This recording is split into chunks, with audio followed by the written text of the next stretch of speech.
we end up with that. So once we've gone through all of that, then we simply take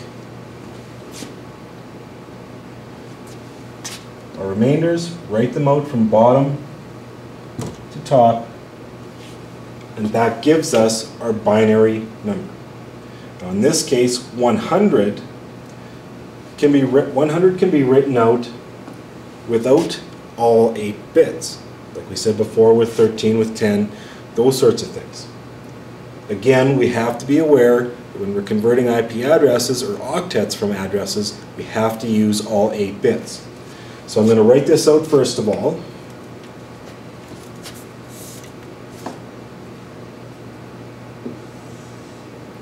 Let's make my blank a little larger. 1100100. Okay, that's 100 in binary. However, I have to add the 0 on the front to make it a full 8 bits when I'm working with IP addresses. So even though we're just doing binary decimal to binary conversion in general, we're going to get in the habit of doing this with our examples because we have to do it when we're working with actual addresses.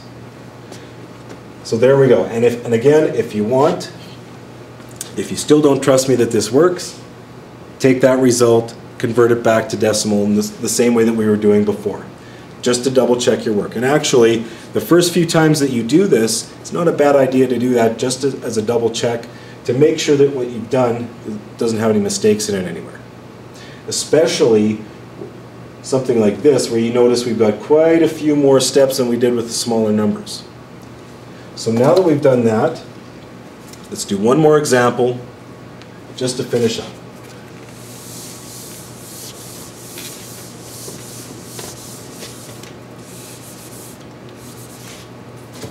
And let's do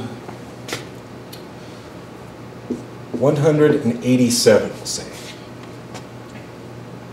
Now again, we have a fairly large number, but again, we do it the same way as all the other examples. Keep dividing by 2 until we see that 0 show up. Once we see that 0 show up, we know we're done. Count off our remainders, and that's our converted value. So 187 divided by 2 is 93, remainder 1.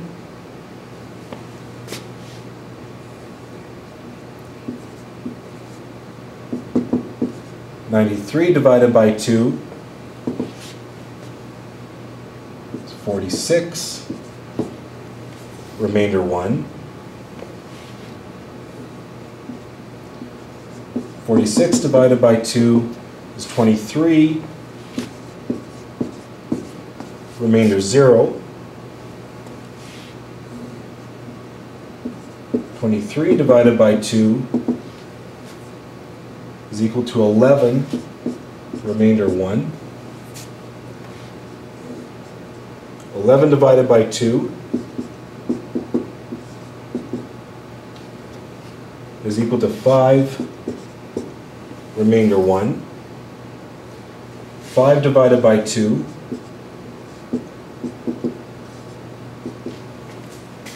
is equal to 2, remainder 1.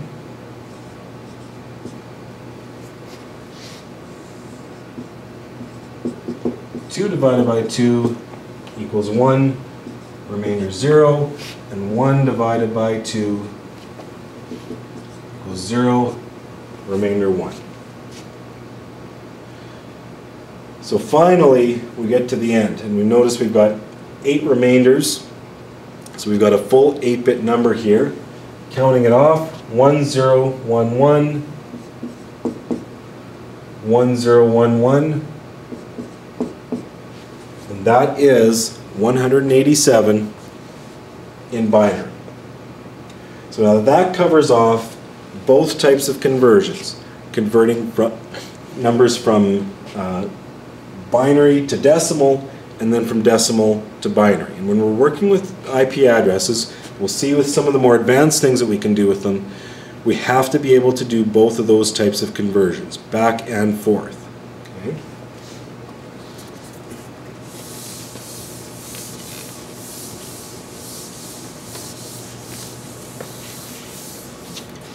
And so we'll look at one simple conversion of doing this, of what I mean by this. So if we say, we'll start off with 192.168.100.1. So to convert that to binary, I take each of these numbers individually convert them into an 8-bit, a full 8-bit binary number, and the whole result of all four of those is the binary version of my IP address. Likewise, I can take the binary version, do a conversion from binary to decimal, and I'll get something that looks like this. So that's what we mean. So for example, when we see this right here, we know that 1 in decimal is just 1 in binary, but we have to have the full 8 bits. So we have to write it that way. So that's one of the key things that we have to make sure of when we're doing our conversions, is remembering that we're always working with 8-bit octets when we're working with IP addresses, in either case. So if I'm converting from binary to decimal, I'm converting 8-bit blocks to decimal, and when I'm working from decimal to binary, I'm always converting my decimal numbers into an 8-bit, a full 8-bit binary number. So that covers the basics of number systems and how we go about doing our conversions back and forth between binary and decimal numbers. So you can check out some of the other videos where we'll look at how we go about taking this and using that to do some more advanced things with our IP addresses.